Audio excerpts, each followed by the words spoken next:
Lanka loop சேனலோட உறவுகளுக்கு மீண்டும் ஒரு முறை இனிமையான வணக்கத்தை தெரிவிக்கிறோம். மற்றும் ஒரு மிக முக்கியமான எபிசோட்டோடு இணைந்து கொள்ள போகிறோம். திருகோணமலை மதவாச்சி பகுதியில் இருக்கக்கூடிய அடர்ந்த வனப்பகுதி பிரதான வீதியிலிருந்து ஒரு மணித்தியாலம் அந்த பிரதேசத்துக்கு செல்லணுங்க.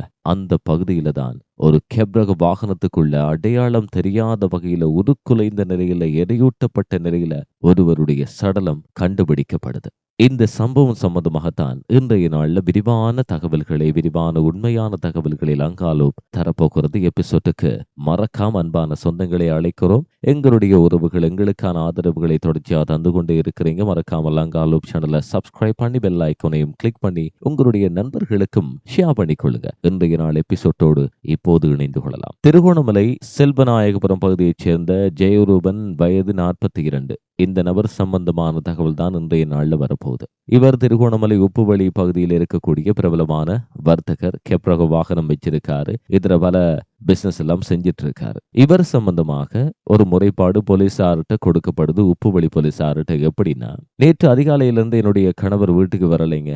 என்னாச்சு ஏதாச்சு கால் பண்ணலாம், ஆன்சர் கிடையாது, எப்படியாவது என்னுடைய கணவரை மீட்டுத்தாங்க அப்படின்னு சொல்லி இந்த வர்த்தகருடைய மனைவி மூலமாக போலீஸ்ல ஒரு முறைப்பாடு கொடுக்கப்படுது. தீவிரமான தேடுதல் நடக்குது. தேடுதலுக்கு அப்புறமாக அடர்ந்த வனப்பகுதியிலிருந்து உருக்குலைந்த நிலையில எரியூட்டப்பட்ட நிலையில 42 வயதான ஜெயரூபன் என்றவர் சடலமாக மீட்கப்படுறாரு. என்ன நடந்துச்சு? சம்பவம் நடக்கிறதுக்கு முன்னாடி பார்த்தோம் அப்படின்னு சொன்னா, இவர் வீட்டுல இருக்கும்போது இனம் தெரியாத ஒருத்தரோட இவர் வீட்டுக்கு வெளியிலிருந்து பேசிட்டு இருந்தாரு அப்படின்னு சொல்லி மனைவி ஊடகங்களுக்கு தகவல் கொடுத்திருக்கிறாங்க. அதை எல்லோருமே அறிந்திருக்கலாம். எனக்கு காவல்துறை மீதும் மிகப்பெரிய சந்தேகம் இருக்கு அப்படின்னு சொல்லியும் அந்த ஊடகத்திட்ட மனைவி புகார் சொல்லி இருக்கிறாங்க. அதையும் நீங்க கண்கூடாக பார்க்கலாம். இப்படி இருக்கிற பின்னணியில என்ன நடந்திருக்கு அப்படின்னு சொன்னா, வர்த்தகர் வீட்டுக்கு வெளியே போனதுக்கு அப்புறமாக ஒருத்தரோட பேசி இருக்காரு. கைகலப்பு ஏற்பட்டிருக்கிறது. கைகலப்பு இறுதியில கொலை என்கின்ற அடிப்படையில மாறி இருக்கிறது. கொலை செய்யப்பட்ட ஜெயரூபனை 3 சந்தேக நபர்கள் இப்போது விசாரணைக்கு உட்படுத்தப்பட்டிருக்கிறாங்க.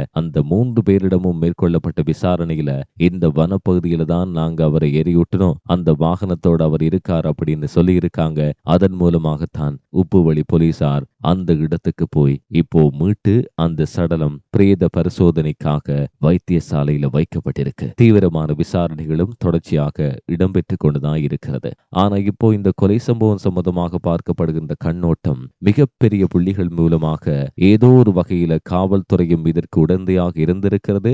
ஏதோ நடந்திருக்கிறது. இவர் வர்த்தகம் செய்யக்கூடாது என்கின்ற அடிப்படையில் இந்த கொலை நடந்திருக்கிறது அப்படின்னு சொல்லி மனைவி சமூக ஊடகங்களுக்கு கொடுத்த வாக்குமூலங்களும் தற்போது மிக பெரும் பேசுபொருளாக மாறியிருக்கிறது. என்ன நடக்க போகிறது பொறுத்திருந்து பார்ப்போம்.